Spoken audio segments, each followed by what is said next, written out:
یہاں ایک خوراکی جال کا خاکہ ہے جو ہمیں دکھاتا ہے کہ مادہ یعنی میٹر اور توانائی کیسے ماحولیاتی نظام میں جانداروں کے مابین منتقل ہوتی ہے۔ لیکن یہ تھوڑا ایبسٹریکٹ ہے، اس میں ہمیں یہ نہیں بتایا گیا کہ یہ جاندار کون سے ہیں۔ بس یہ لکھا ہے کہ جاندار 1، جاندار 2، جاندار 3 اور اسی طرح آگے۔ لیکن پھر بھی اس سے ہمیں کچھ معلومات ملتی ہیں کہ کون سے جاندار پروڈیوسرز ہیں، کون ابتدائی کنزیومرز ہیں، کون سیکنڈری کنزیومرز ہیں اور کون سے ڈیکمپوزرز ہیں۔ تو سب سے پہلے میں چاہتی ہوں کہ آپ یہ سوچیں کہ کون سے تیر ہمیں پروڈیوسر سے کنزیومرز کی طرف جاتے ہوئے دکھائی دے رہے ہیں۔ میں اسے اس طرح لکھوں گی، ابتدائی کنزیومرز۔ ویڈیو کو روکیں اور اس بارے میں سوچیں کون سے تیر پروڈیوسر سے ابتدائی کنزیومرز تک جا رہے ہیں۔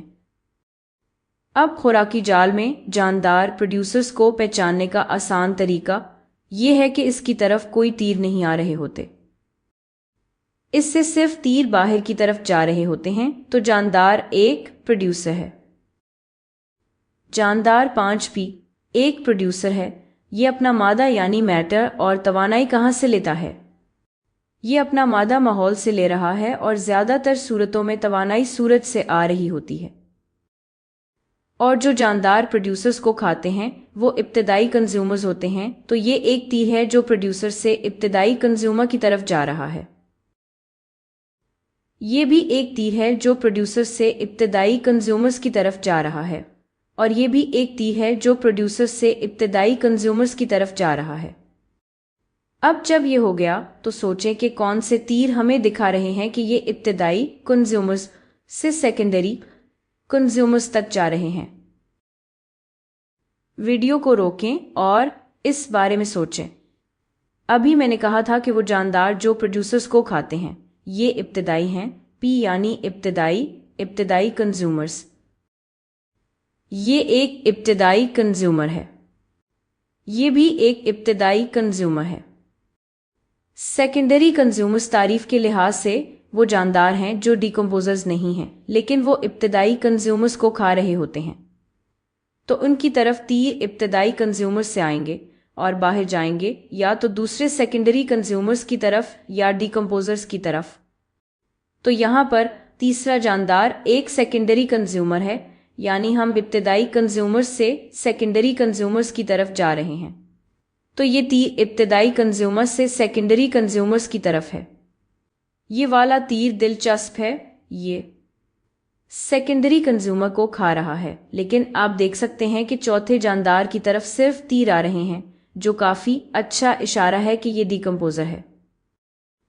تو میں چوتھے جاندار کو سیکنڈری کنزیومرز نہیں کہوں گی، تو چلیں آگے بڑھتے ہیں۔ اب وہ تیر جو چھٹے جاندار سے ساتویں جاندار کی طرف جا رہا ہے، یہ تو لگ رہا ہے جیسے ابتدائی کنزیومر سے ابتدائی کنزیومر کی ہی طرف ہے۔ دراصل ایسا ہو سکتا ہے کہ کوئی جاندار ایک ہی وقت میں ابتدائی کنزیومر بھی ہو اور سیکنڈری کنزیومر بھی ہو، تو یہ بھی ایک سیکنڈری کنزیومر ہے۔ کیوں؟ کیونکہ یہ ابتدائی کنزیومر کو کھا رہا ہے اور یہ ڈیکمپوزر نہیں ہے۔ تو یہ تیر بھی ایک مثال ہے کہ جو ابتدائی کنزیومرز سے سیکنڈری کنزیومرز کی طرف جا رہا ہے۔ آخر میں وہ تیر کون سے ہیں جو کنزیومرز سے ڈیکمپوزرز کی طرف جا رہے ہیں؟ اور ہم یہ پہلے تھوڑا سا سمجھ چکے ہیں۔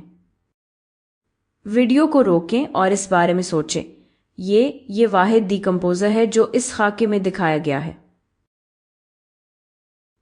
تو یہ تیر یہاں کنزیومر سے ڈیکمپوزر کی طرف جا رہا ہے اور دوسرا بھی۔ اور بس یہی کچھ یہاں ہے، اور واضح رہے آپ کو صرف کنزیومر سے ڈیکمپوزر کی طرف ہی نہیں جانا ہوتا، آپ پروڈیوسر سے سیدھا ڈیکمپوزر کی طرف بھی جا سکتے ہیں۔ تیر اس طرح بھی ہو سکتے ہیں، کیونکہ اگر کوئی پودا مر جائے اور گل سڑ جائے تو اس کا مادہ اور توانائی ڈیکمپوزرز استعمال کرتے ہیں۔